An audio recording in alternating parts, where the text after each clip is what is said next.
I just keep finding more and more uses for these heavy-duty frosted bookbinding covers. They are just really, really useful for all sorts of things. So I had a tape which has a very, very soft inner reel. It's a double-sided tape. It was going to start getting misshapen and I didn't have a reel that it would fit on because it's a relatively wide one. So I decided I was going to have to do something else. Now before I have made reel covers with card, and that's okay for a lot of things, but it's not brilliant for double-sided tape. And I decided that this stuff would make a really good reel cover. So what I did was I cut out 2 circles the same diameter, which happens to be 14 centimeters, and made a little hole in the middle of about 4 millimeters.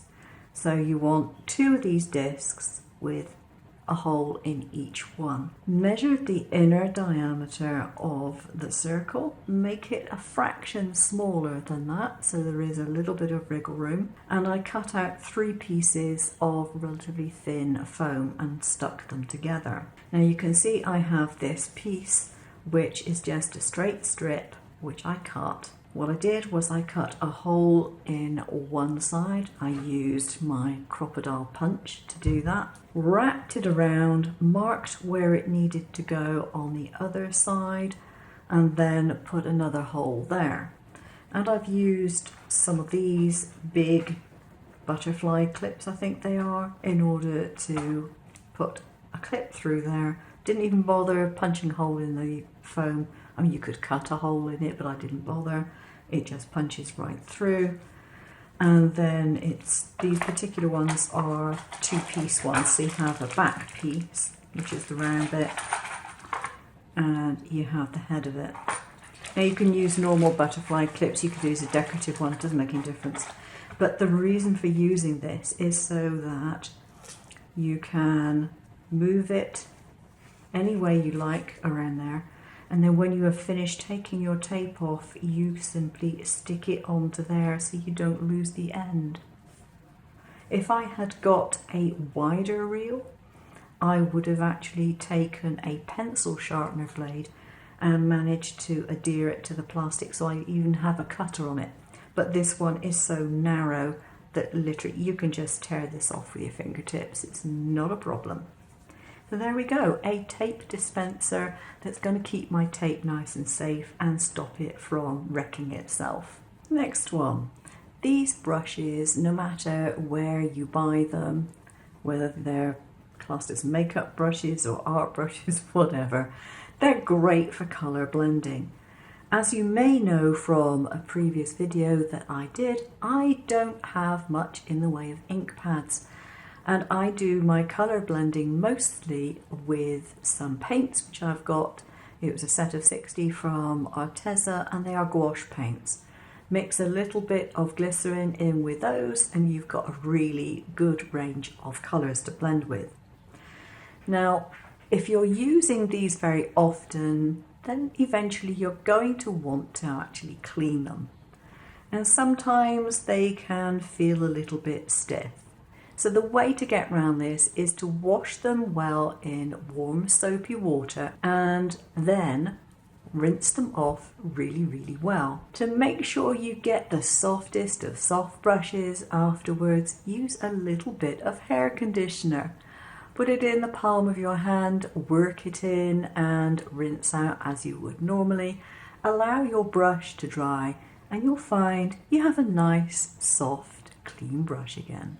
Are you short of storage space? Do you have relatively narrow shelves? And every time you're trying to get at something at the back of the shelf, you knock over something at the front. What I did was I actually made some lazy Suzans, and I actually did a video on it, and I shared the file as to how to make it. It's pretty easy. What you do need for this, if you don't have the ability to cut wood or anything like that, which is nice and solid, are some cake forms, the little narrow ones that people use for stacking cake layers. They're not overly expensive. Now in this particular case, I have revamped this one recently because it was getting a little bit worn, and I've put plastic around the edge with double-sided tape, simply so that I've got a nice side to it so things aren't going to fall out. My next tip is crib sheets, or in this case, crib cards. Get some small cards and all those things that you want to do with your software, your techniques that you want to remember how to do but you're going to forget how to do them. Just make yourself some crib sheets in language that you can understand, that's going to make sense to you, and then you won't have a problem. You can store them either in an envelope or in a small binder and be able to find exactly what you want when you want to find it and save yourself a whole bunch of time.